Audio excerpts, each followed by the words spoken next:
Hello everybody, Go Away here, bringing you another episode of Ace Academy. As usual, I will be giving you a warning right now. If you're new to this channel or new to this series, I highly recommend you hit that playlist button, either on the annotations or in the link description in the below, and start from episode 1, as you know, you want to know what happens before this very episode.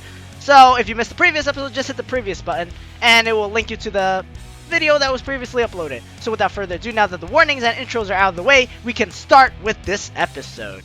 Last time we left off, we were talking to Nikki about XZ's concert and how we couldn't get her an autograph, but instead, in our opinion, we got her something way better than that, which was the necklace.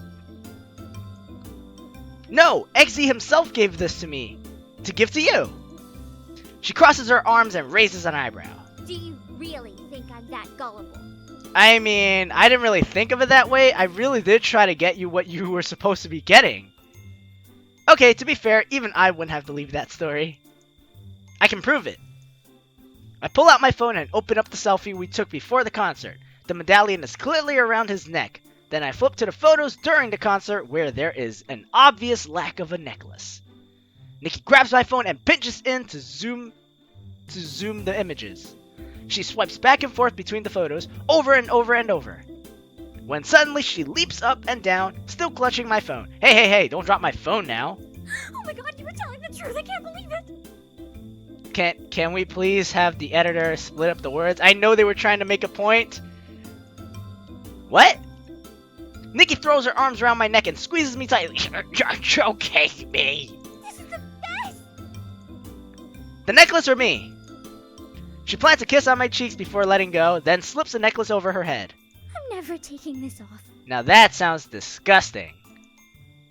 I'm happy for you. I bet I can change that. That's gross! That's gross. You know, he sweats all over that thing, right? Yeah, that's kind of the point. Oh, I see. Huh. Is that how all girls are? I can't wait for the day when girls will cherish my sweat. I don't even care that you're being gross right now because this necklace is the best gift ever! Wait. So XZ's sweat is not disgusting / gross, but mine is? Man, I don't understand girls. I really don't. Glad you like it. She nods happily. I have to go tell my friends. They're gonna flip. You're gonna be the envy of the playground for the rest of the year. Well, at least for 15 minutes anyways. You know how the saying goes, like 15 minutes of fame. She dashes up the stairs, 2 at a time. Oh, I see. That's the fastest she's ever tried to get away from me. I haven't seen her this happy in a long time. Thanks, XZ, for making this happen. My grumbling stomach derails my train of thought.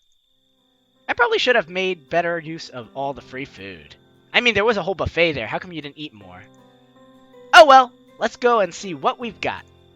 I make my way into the kitchen. Uncle Kaito's laptop and paper are spread across the kitchen table, but he is nowhere in sight. He probably went to the washroom. I'm about to open the fridge when a beeping from his laptop distracts me. Well, from his computer distracts me. I glance over and see a new email has come in. But as my eyes wander over the sea of Japanese text, one English email draws my attention. Even more curiously, the words New York are in the preview text. New York? What could Uncle Kaito possibly be doing there? I tried to resist the temptation, but as I read, a private investigation firm based out of New York, my curiosity gets the best of me and I click open the email. Privacy, MC, privacy. You don't want people looking through your stuff. Why are you snooping around? Why would Uncle Kaito order investigation work in the States? And New York specifically? I read on. I mean, like, couldn't he just want to open another franchise there? I mean, he is pretty wealthy and he's pretty well known in his own restaurant franchise now. He might just want to expand to, like, outside of Japan. Mr. Kaito, we have begun our preliminary investigations into the case of Mr. and Mrs. Gamings. The laptop is closed shut before I can finish. I look up sharply into Kaito's serious frown. I thought you knew better than to snoop through other people's things. Whoa, the serious tone. He's usually like so laid back too. What have you got for me, Kaito?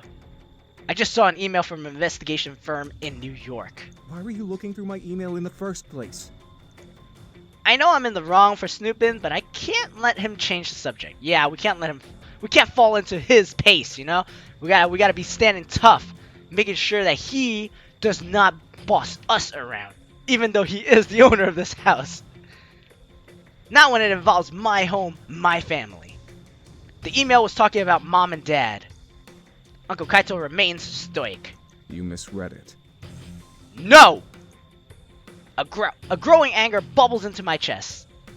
I don't care if you have secrets. I even understood when you tried to hide the truth about Aunt Yuki, but I will not allow you to keep secrets from me when it involves my parents.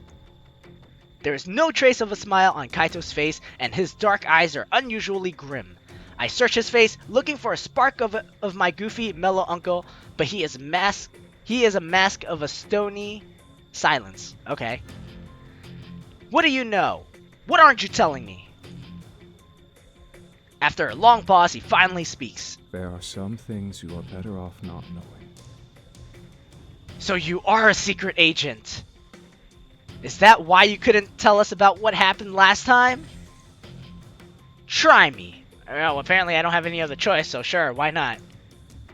I have a right to know what happened to my parents. Uncle Kaito's expression doesn't change, but a faint line of worry creases his eyebrows. I soften my tone. I appreciate that you're trying to protect me, but whatever it says in that email, I can handle it. He looks hard at me and I stay silent as he ponders my words. Finally, he sighs and opens the laptop. After he pulls up the email, he slides the computer towards me. With bated breath, I read through the brief email. Mr. Kaito, we have begun our preliminary investigations into the case of Mr. and Mrs. Gamings, and we have found that the witness statements released during the conclusion of the case contrasted greatly with the statements originally recorded by the investigating officers. Further investigation will continue. That's it? I can't hide the confusion from my voice. For now. I don't understand. It's common knowledge that witnesses are not always a reliable source. A lot of the times they'll change their stories or misremember what they saw. It's not just the witness statements. Before the accident, your mom called me out of the blue with a very strange request. Oh, I guess you're not reading the rest of this. She wanted me to make sure that if anything should happen to her, or your father, / your dad, that I'd take care of you kids. We talked about custody when your parents first created their will, and we'd already decided that should your parents pass away, custody of you kids would go to me. Seriously, are you only reading half your lines, Kaito? Yo, Pixel Fade, you're paying me for the rest of this, okay? Okay. Me. Let me read the next part. I thought it was strange that she'd bring it up again, but I figured she might have gone in to update her will and felt a little insecure. Of course, I assured her that I'd take care of you both. Then, a week later, your parents' accident happened. ... I tried to discreetly look into the accident on my own, but got nowhere. That's why I hired the private investigator. Oh, quite resourceful of you. I appreciate that.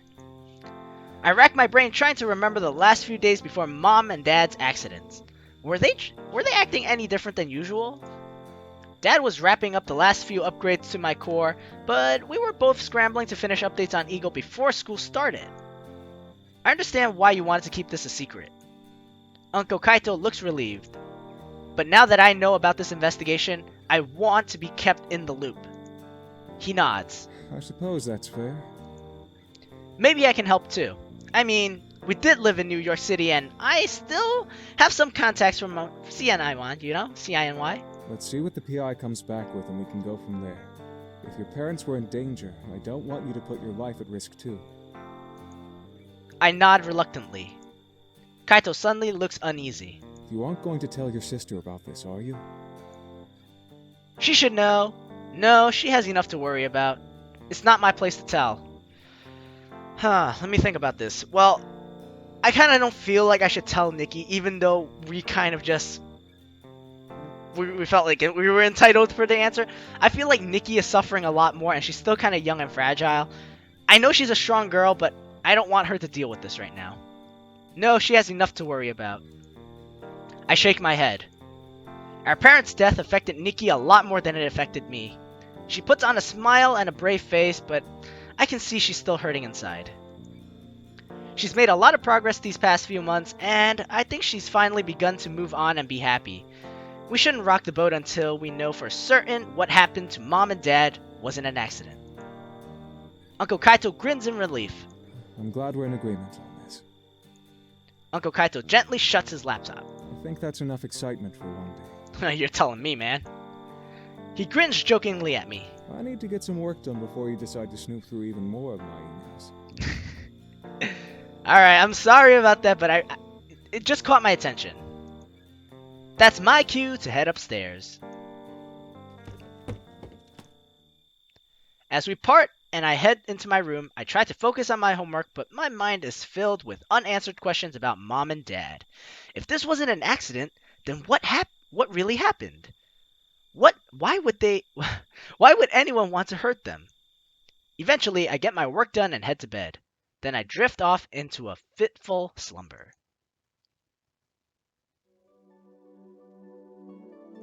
It's been 2 weeks since the XZ concert and my conversation with Uncle Kaito.